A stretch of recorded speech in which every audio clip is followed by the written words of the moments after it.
Yeah, what's up YouTube? My name is Yang, aka the Tech Rodent, and I think some of you may have realized that recently, as of late, I've been having quite a lot of videos where I'm testing quite a number of liquid cooling loops. While it's fun and all testing all these liquid cooling loops, I'm starting to notice a problem that I was having.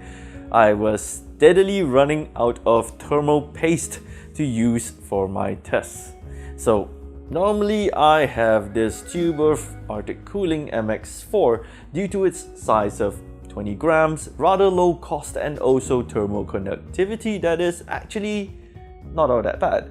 But at 8.5 watt per meter Kelvin, I started to wonder if there were other alternatives that I could look into. So the astute among you who follow me may know that I like to test hardware and stuff in general from China. So what not a good opportunity to test a thermal compound from, China. Enter the PCCooler GT-2.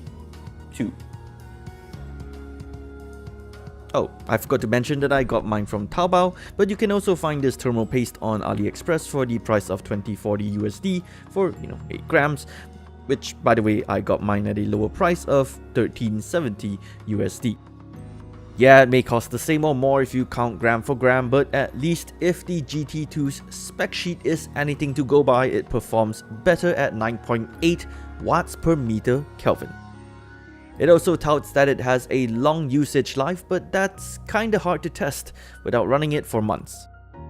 Well, there isn't much else to say about thermal paste, so let's get it installed and see how it performs.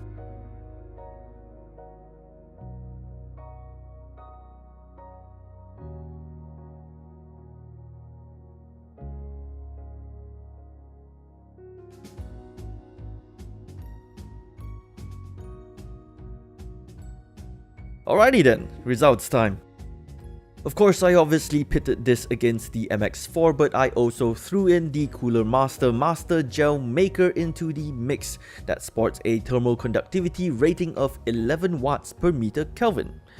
Well, the results?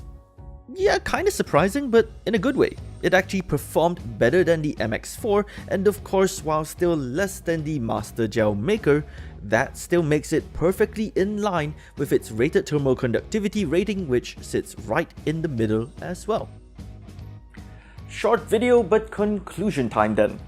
The Master Gel Maker obviously sits at the top tier and is the cheapest, well, at least in Malaysia, at just $720 US or 30 ringgit in Malaysia.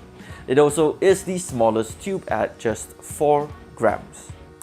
The PCCooler GT-2 is right smack in the middle in terms of performance, comes in at double the amount of the Master Gel at 8 grams, and given the price that I bought it for, comes in at also nearly double the price of the Master Gel at just, well, not really just, but at 1370 US dollars. By the way, as mentioned before, the AliExpress price for this is 2040 US dollars. Yeah.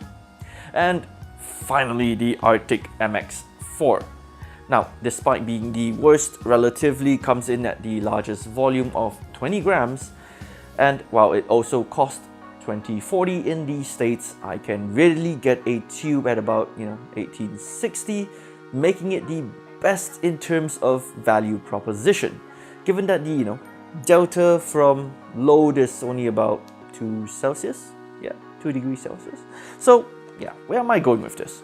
Well, I like the PCCooler GT2.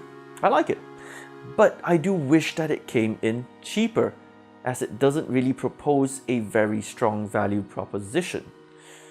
I could get 2 Master Gels for the price of one of these, and it would perform better.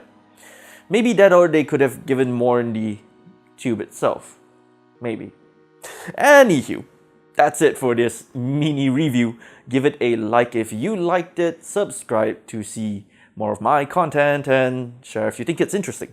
Also, click the bell icon to get occasionally notified for when my content goes live, depending on how YouTube is feeling.